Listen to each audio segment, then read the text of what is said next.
और कैम छो सभी मर्जा में। चलो फिर बिना किसी के हम लोग शुरू करते हैं हमारे एपिसोड को। हालांकि इससे पहले आप लोगों को ये बताना चाहता हूँ कि अगर आप लोग स्टोरी हैप्टिक्स के ऊपर नए हैं और यहाँ पर पीएफएम की स्टोरी को इसके ऊपर आप कंटिन्यू करना चाहते हैं तो मैं आपको पहले बता देता हूँ कि आपको कम से कम 1990 के आसपास से एपिसोड को देखना शुरू करना होगा, ठीक है? या फिर 2060 से भी स्टार्ट कर सकते हैं, 1990 से भी। अगर आपको पूरी स्टोरी समझनी है तो वहीं से स्टार्ट करो तो वो बेटर रहेगा। चलो फिर हम बिना किसी देरी के बढ़ते हैं सीधा एपिसोड की तरफ। अरे इसके बारे में तो मुझे खुद यहाँ पर प्रत्युषा से पूछ लेना चाहिए। मैं यहाँ पर फालतू में बकवास क्यों कर रहा हूँ? यहाँ पर अगर मैं प्रत्युषा से पूछ लूंगा तो वो मेरे को खुद बता सकती है कि आखिरकार उसने क्या रास्ता ढूंढा है मेरे को ठीक करने का। क्योंकि यहाँ पर पेंडेंट के साथ में ये सब कुछ ठीक करना, मुझे लगता है कि यहाँ पर प्रत्युषा को पहले से पता होगा कि ये कैसे हो सकता है। उसके साथ विपिन अब यहाँ पर आरिफ से पूछता है, आरिफ क्या आप मेरे को ये बता सकते हैं कि आखिरकार यहाँ पर क्या मुझे वो 3 शुद्धिकरण टेक्निक मिल सकती है जिसके साथ में आप लोगों ने अपने आप को ठीक किया था? तो उसके साथ में यहाँ पर आरिफ कहते हैं, क्या आपको वो टेक्निक चाहिए? लेकिन माफ करिएगा, वो टेक्निक अब हमें खुद भी याद नहीं है। क्या याद नहीं है? आप लोगों ने तो उसका यूज किया था ना? तो वहीं दूसरी तरफ आरिफ कहता है, हाँ हमने याद किया था, हमने उसके साथ में अपने आप को शुद्धिकरण भी किया था और हमारे अंदर से यहाँ पर हमने उस सारी चीजों को निकाल दिया जिसकी हमें बिल्कुल भी जरूरत नहीं थी। हालांकि उस वक्त यहाँ पर टीचर ने ऐसा कहा था कि हमें ये सारी चीजें बिल्कुल भी याद नहीं रखनी है। तो उसी चीज को लेते हुए यहाँ पर हम लोगों ने जब अज्योर से यहाँ तक आए तो उसके बीच के अंदर ही हम लोगों ने उसी वक्त उस यादों को अपने दिमाग से डिलीट कर दिया है। इसकी वजह से यहाँ पर हमें यहाँ पर शुद्धिकरण की उस टेक्निक का बिल्कुल भी कुछ पता नहीं है और इसी वजह से यहाँ पर हम आपको इसके बारे में बिल्कुल भी नहीं बता सकते हैं। अच्छा ऐसी बात है। तो फिर यहाँ पर मुझे एक बात समझ में नहीं आई कि अगर आप लोगों को वो शुद्धिकरण की टेक्निक पता है तो वो आपको आपके टीचर ने बताई थी, लेकिन फिर यहाँ पर उनको किसने बताई होगी उसके बारे में? यहाँ पर आपको क्या पता है कि आखिरकार क्या वास्तव में ऐसा कुछ हो सकता है कि यहाँ पर मास्टर शेख को ये पता हो कि यहाँ पर उन्हें फ्यूचर के अंदर ऐसा कुछ करना हो? क्या पता यहाँ पर वो अभी यहाँ पर स्वर्ग के आदेश का यूज करते हुए यहाँ पर फ्यूचर का भी पता लगा सकते हो। विपिन के दिमाग के अंदर यही चल रहा था कि आखिरकार विपिन को मास्टर शेख ने बताया था कि उनको इस तरह से आगे बढ़ना है कि जिसके साथ में ही वो इस लेवल तक आते आते अपने आप को अलग कर सके। तो मास्टर शेख का जरूरी थोड़ा था कि मास्टर शेख को पहले से फ्यूचर का पता हो और फ्यूचर का पता होने के बाद में उनको ये बताया जाए कि यहाँ पर आपको ऐसा कुछ करना है। क्या पता मास्टर शेख क्या खुद ही जानते थे भविष्यवाणी कर कर कर कि भाई हाँ मेरे को ये पता है कि आगे क्या होने वाला है तो मुझे ठीक करना होगा, तो इसके पीछे भी कोई ना कोई तो होना ही चाहिए ना। तो वही आरिफ ने भी एक मुस्कान के साथ में कहा, वास्तव में आप बहुत ज्यादा बुद्धिमान हैं, आखिरकार आपने इस चीज को पकड़ ही लिया। मानना पड़ेगा कि आपकी सोच बहुत ज्यादा अलग है। बात कुछ ऐसी है कि जो टीचर है वो यहाँ पर चाहे से कितने ज्यादा बुद्धिमान क्यों ना हो, चाहे से कितने ज्यादा प्रतिभाशाली क्यों ना हो, लेकिन फिर भी यहाँ पर खुद उनको इन सही चीजों का अंदेशा नहीं हो सकता था। इसको यहाँ पर उनको मास्टर से कॉन्टिनेंट के ऊपर ही उनके टीचर ने बताया था, यानी कि हमारे ग्रैंड टीचर ने। क्या ग्रैंड टीचर? वही जैसे विपिन पूरी तरह से जम चुका है उस बात को सुनने के साथ में ही। ग्रैंड टीचर का मतलब ये था कि मास्टर शेख के भी टीचर थे। हैं? क्या वास्तव में ऐसा था? लेकिन मैंने तो उनके बारे में कभी सुना ही नहीं। आखिरकार विपिन इस चीज से पूरी तरह से हैरान बेखबर था कि मास्टर शेख का भी किसी दिन यहाँ पर कोई एक टीचर था जिसने उन्हें बताया था कि यहाँ पर क्या था और क्या नहीं था। तो वहीं दूसरी तरफ यहाँ पर वो बताता है, जी हाँ वो हमारे टीचर थे और उन्होंने यहाँ पर हमारे टीचर को इसके बारे में बताया था कि यहाँ पर उन्हें क्या करना है। उन्हें मार्गदर्शन दिए गए थे कि उन्हें किस चीज के लिए तैयार होना है और आज तक हमें उनका नाम तो पता नहीं चला, लेकिन उनको यहाँ पर लाव कहकर बुलाया जाता था। वो हमारे एल्डर थे तो हमें उनको यहाँ पर ग्रैंड टीचर कहकर बुलाया करते थे। इसके अलावा यहाँ पर हमें ज्यादा कुछ नहीं पता। तो विपिन उनसे पूछता है, लेकिन मैंने तो उनके बारे में कुछ नहीं सुना, ना तो यहाँ पर मास्टर शेख ने उनके बारे में कुछ लिखा था ना ही किसी और ने। तो फिर आखिरकार वो क्या वास्तव मास्टर जी कॉन्टिनेंट के अंदर आए थे? तो वहीं दूसरी तरफ आर्य बताता है, वो आए तो थे, हालांकि बात कुछ ऐसी है कि जो हमारे टीचर थे उनसे वो केवल कुछ समय के लिए मिले थे और मास्टर कॉन्टिनेंट के ऊपर भी यहाँ पर वह जो ग्रैंड टीचर थे वो कुछ समय के लिए रहे थे। उसके बाद में पता नहीं वो कहाँ पर चले गए थे। उन्होंने यहाँ पर मास्टर कॉन्टिनेंट को छोड़ दिया था। इसी वजह से यहाँ पर जो टीचर हैं उन्होंने भी यहाँ पर उनके बारे में ज्यादा कुछ नहीं लिखा था। तो वहीं दूसरी तरफ विपिन अपना सर हिलाने लगता है। अच्छा ऐसी बात है। वास्तव में अब यहाँ पर विपिन को पता चला कि मास्टर शेख के भी यहाँ पर कोई ना कोई टीचर थे। वैसे भी यहाँ पर विपिन के लिए भी ये माना जाए तो कह सकते हैं कि मास्टर शेख ही विपिन के टीचर रहे हैं। आखिरकार ये कैसे नहीं हो सकता था, आखिरकार ये सब कुछ होने वाला था। तो वहीं दूसरी तरफ चलिए ठीक है, क्या आपके पास में कोई ऐसी साधारण मैनुअल है या फिर यहाँ पर कोई गोलियां हैं जिसके साथ में यहाँ पर मैं अपनी ताकत बढ़ा सकूं? मुझे यहाँ पर अपनी इस लेवल को पूरी तरह से पिक पे पहुंचाना है, मुझे उसको और भी ज्यादा स्ट्रॉन्ग करना है। क्या आपके पास में कोई जड़ी बूटियां या कोई भी उपयोग में करने के लिए कोई सी भी ऐसी चीज है जिसके साथ में अपनी साधना को मैं और ज्यादा आगे बढ़ा सकता हूँ? बात कुछ ऐसी थी कि यहाँ पर विपिन को अभी भी अपनी आत्मा को थोड़ा सा सुदृढ़ करना था। हालांकि आत्मा उसकी पहले से यहाँ पर गॉड किंग की शिखर पे पहुंच गई थी, लेकिन उसको अभी भी यहाँ पर एक चीज की कमी थी, सम्मानित गॉड किंग बनने की। लेकिन यहाँ पर अभी उसका शरीर बहुत ज्यादा ही कमजोर था। शरीर को यहाँ पर ठीक करने के लिए वो लावा पूल का यूज कर सकता था। हालांकि यहाँ पर उसे लावा पूल में जाने से पहले अपनी झेंकी, अपनी एनर्जी को पूरी तरह से सुदृढ़ करना होगा, ताकि यहाँ पर उसको ज्यादा मुश्किल क्यों ना हो। वहाँ पर उसको हर एक चीज को धीरे धीरे करते हुए रखना होगा।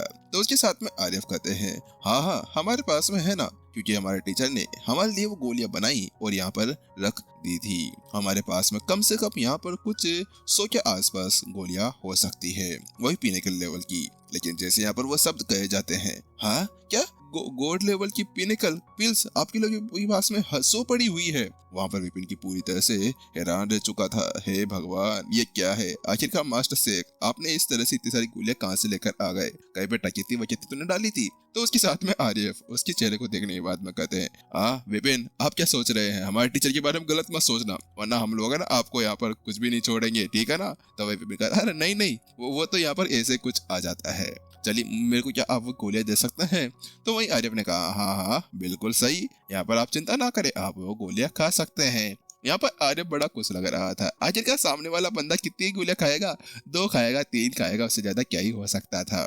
आरिफ जल्दी से जाता है और एक बोरी उठाकर ले आता है और उसको विपिन के सामने फेंक देता है। अरे ये आप किस तरह से बात कर रहे हैं? ये गलत है। आप लोग क्या वास्तव में बोरियों के अंदर गोलियों को भरकर रखा जा करते हैं? वास्तव में विपिन का दिमाग सरक गया। हे भगवान, आखिरकार चल क्या रहा था? यहाँ पर गॉड लेवल की पिनिकल पिल्स को ये लोग बोरियों के अंदर भरकर रखा करते थे, जैसे कि इनकी कोई इज्जत ही नहीं है। अरे गोलियां का भी अगर यहाँ पर बोलने का मन होता ना, तुम्हारी इतनी हिम्मत कैसे हो गई हम लोगों को बोरियों के अंदर बंद करके रखने की? हम यहाँ से भाग जाएंगे, तुम हमें यहाँ पर एक अच्छे से जेट कंटेनर के अंदर सोने के लिए जगह दो, क्योंकि बाकी सारे बंदे तो है ना, अगर एक गोली भी उनके पास में होती है तो उसको सजोड़ कर रखते हैं, लेकिन इनके पास में 100 गोलियां थी जिसको वो बोरी के अंदर भरकर रखे हुए थे। वही आरिफ कहता है, ये है ना चलती रहती है, हमारे पास में आती जाती रहती, आप तो खाइए। तो वहीं दूसरी तरफ, ठीक है मैं खाता हूँ। विपिन जल्दी से उसके पास में जाता है, बोरी का ढक्कन खोलता है, बोरी के ऊपर से उसको हटाता है और उसके अंदर से गोलियों को उठा कर गप गप गुग गुग गुग। विपिन के शरीर के अंदर एनर्जी बनना शुरू हो गई थी। वहां पर विपिन एक के बाद में एक गोली खाते जा रहा था। वहीं दूसरी तरफ, ये क्या कर रहे हो तुम? तो तुम क्या ऐसे गोलियां खाते हो? आरिफ पूरी तरह से पागल हो गया। आरिफ के पास में खड़े हुए उसके जो दोस्त थे यहाँ पर, फराज और भाई, ये सब भी उनकी तरह से यहाँ पर रोंगटे खड़े हो गए थे। हे भगवान, ये क्या कर रहा है? आखिरकार इसको मरना है क्या यहाँ पर इस तरह से गोलियों को खाना? हे भगवान, ये कोई कैंडी नहीं है रे। ओ रुक जा भाई, क्या कर रहा है? यहाँ पर हमारे टीचर में मारेंगे तुम यहाँ पर ऐसा करोगे तो। यहाँ पर ऐसे खा रहा है जैसे लॉलीपॉप खा रहा हो। हे भगवान, ये क्या चल रहा है? वास्तव में इस जगह पर यहाँ पर वह सभी पूरी तरह से परेशान हैरान हो चुके थे। आखिरकार यहाँ पर वह लोग ये जानते थे कि उन गोलियों के अंदर कितनी ज्यादा पावरफुल भरी हुई थी, लेकिन ये देखते हुए कि सामने वाला बंदा घबा घप उन गोलियों को रखते जा रहा था। ये क्या कर रहे हो? अरे ये बस वो बहुत हो गया, मत खाओ, यहाँ पर सभी अपने मन के अंदर कह रहे थे। हालांकि वो ये नहीं कहना चाहते थे कि यहाँ पर रुक जा भाई, इतनी सारी गोलियां मत खाए। वहीं दूसरी तरफ कुछ समय बाद में आखिरकार जो विपिन था यहाँ पर रुक जाता है और उसके साथ में ही यहाँ पर उसकी ताकत बढ़ना शुरू होती है और वह जल्द ही यहाँ पर सम्मानित गॉड किंग के मैक्सिमम लेवल के ऊपर पहुंच चुका था। उसकी साधना यहाँ पर अब पूरी तरह से मैक्स हो चुकी थी, यानी कि अब यहाँ पर उसके सामने एक चीज आ गई थी, यानी कि एक बड़ा अवरोध जिसको पार करना अभी वह नहीं जा रहा था। विपिन उसके बाद में यहाँ पर अपना मुंह सुझाने लगता है। ये गोलियां तो मेरे किसी काम की नहीं है। उसके बाद में वो रुक जाता है और कहता है मुझे माफ करना, बस मैं इतनी खा सकता हूँ। ये गोलियां मेरे किसी काम की नहीं है। तो वहीं दूसरी तरफ सभी विपिन को ऐसे आके फाड़ फाड़ कर देख रहे थे जैसे अपने सामने उन्होंने कोई भूत देख लिया हो। हे भगवान, टीचर भी ऐसी गोलियां नहीं खाते होंगे जैसे तुमने खा ली है। चलो ये तो ठीक है, तुम यहीं पर ही रुक गए, वरना हम लोग तो यहाँ पर अफसोस करते कि हम लोगों ने क्यों बताया था तुम्हें यहाँ पर ये गोलियां खाने के लिए। लेकिन वो क्या करे, उनकी टीचर ने कहा था कि जो विपिन को चाहिए वो लाकर दे दो, चाहे से चोरी भी चाहिए हो तो वो भी लाकर दो। लेकिन आखिरकार किसको पता था कि ये बंदा यहाँ पर गोलियों को घबाघब रखते हुए यहाँ पर खाता जाएगा। तो वहीं आपने इतनी सारी गोलियां कैसे खा ली? तो वही दूसरी तरफ विपिन कहता है हाँ ये, अरे मुझे माफ करिएगा, बात कुछ ऐसी कि मेरी गोलियां ना पहले से खा के फुल तो हो गया था, लेकिन यहाँ पर मास्टर शेख ने है ना इन गोलियों को कुछ ज्यादा ही टेस्टी बनाया है। अलग अलग कलर फ्लेवर के अंदर था, स्ट्रॉबेरी, नारंगी, सेब, पता नहीं कौन कौन से फ्लेवर इसके अंदर बनाए गए थे, और अंगूर का फ्लेवर भी था, वो तो मेरे फेवरेट है। तो मैंने गप गप करते हुए यहाँ पर सारी गोलियां खा ली। लेकिन जैसे विपिन यहाँ पर ये शब्द कहता है, धत तेरे की, इतनी बुरी बेइज्जती यहाँ पर मेरे टीचर की। यहाँ पर आरिफ और सभी पूरी तरह शांत रह गए थे। इस समय यहाँ पर उनका इच्छा हो रही थी कि विपिन को पटक पटक कर मारे, लेकिन क्या करे, उनकी टीचर ने उनको यहाँ पर अपना नेता बना दिया था।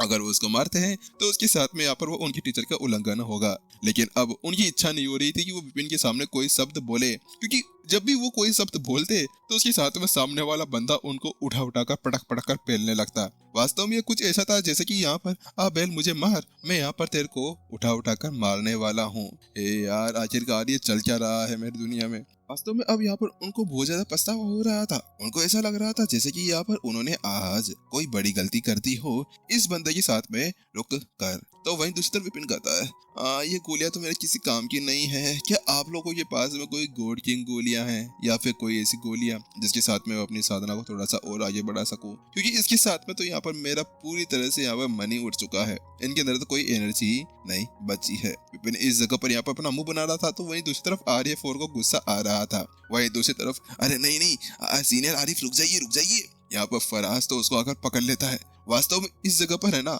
आरिफ बड़ा शांत बंदा था। आरिफ को यहाँ पे इतना गुस्सा नहीं आया करता था, लेकिन अब इस बंदे की ऐसी हरकतें और ऐसी बातें सुनने के साथ में आरिफ आगे की तरफ बढ़ता है। लेकिन यहाँ पर बाकी सभी उसको पीछे से पकड़ लेते हैं। अरे नहीं ऐसा मत करो, टीचर में मारेंगे। अरे मारें तो टीचर मेरे को मारेंगे तो सही ना, लेकिन इसको मैं नहीं छोड़ने वाला। इसकी इतनी हिम्मत कैसे हुई हमारे टीचर की गोली के बारे में ऐसा कहने की? आखिरकार ये कितना ज्यादा भयानक है। हे भगवान मारो मुझे। यहाँ पर टीचर पता नहीं किस बला को हमारे साथ में छोड़कर चले गए हैं। अभी तक तो यहाँ पर एक दिन ही हुआ है, एक दिन भी पूरा नहीं हुआ, हमारा दिमाग पूरी तरह से यहाँ पर मिट गया है। हम क्या करेंगे? यहाँ पर इस जगह पर उनकी ऐसी हालत हो गई थी। और इसके अलावा तुमने देखा नहीं हमारे टीचर की क्या तारीफ कर रहा था, ये गोलियों का स्वाद बहुत ज्यादा अच्छा है। अरे कोई वो गोलियां तोड़ना थी, वो लॉलीपॉप तोड़ी ना थी कि यहाँ पर तुम उसकी स्वाद के यहाँ पर मजे भी लो और उसके साथ में कमेंट्स भी करते रहो। यहाँ पर आरिफ का गुस्सा पूरी तरह से बढ़ चुका था। ऐसा लग रहा था कि आज ही विपिन का यहाँ पर खून कर दिया जाएगा। नहीं विपिन, हमारे पास में अब ऐसा कुछ भी नहीं है। यहाँ पर आरिफ ने अपने आप को शांत किया और वह उससे कहता है अच्छा ऐसी बात है। विपिन बड़ा दुखी लग रहा था। उसने उससे पूछा कि ठीक है, अगर नहीं है तो अब मैं क्या ही कर सकता हूँ। यहाँ पर विपिन के फिर से उस चेहरे को देखने के बाद में आरिफ का गुस्सा यहाँ पर फिर से पसीने आ जाते हैं और वो रोक लेता है। उसके बाद में विपिन पूछता है चलिए क्या आप मेरे को बता सकते हैं कि आखिरकार मास्टर शेख तो यहाँ पर एनर्जी कहाँ से मिली होगी? क्योंकि अगर उनके पास में भी ऐसी परिस्थिति हुई थी तो फिर वो इस तरह से तो आगे नहीं बढ़ सकते थे। उनका भी तो मेरे जैसा यहाँ पर हाल था ना, तो उन्हें यहाँ पर उसके लिए एनर्जी कहाँ से मिल सकती थी? विपिन ये जानना चाह रहा था, क्योंकि आखिरकार इस जगह पर विपिन की जैसे हालत है वैसी हालात यहाँ पर मास्टर शेख की भी हुए होंगे। लेकिन फिर वो आखिरकार कैसे यहाँ पर उस लेवल के ऊपर पहुंच पाए, सम्राट लेवल के ऊपर, वो भी इतने ज्यादा पावरफुल होकर। तो वहीं दूसरी तरफ आर्यव बताता है अच्छा वो तो बात कुछ ऐसी है कि यहाँ पर जो एनर्जी की बहाड़ है ना, उन्होंने उसका यूज किया था और उसी का यूज करते हुए यहाँ पर हम लोग भी उसके अंदर गए और हम लोगों को भी यहाँ पर इस तरह ताकत मिल पाई।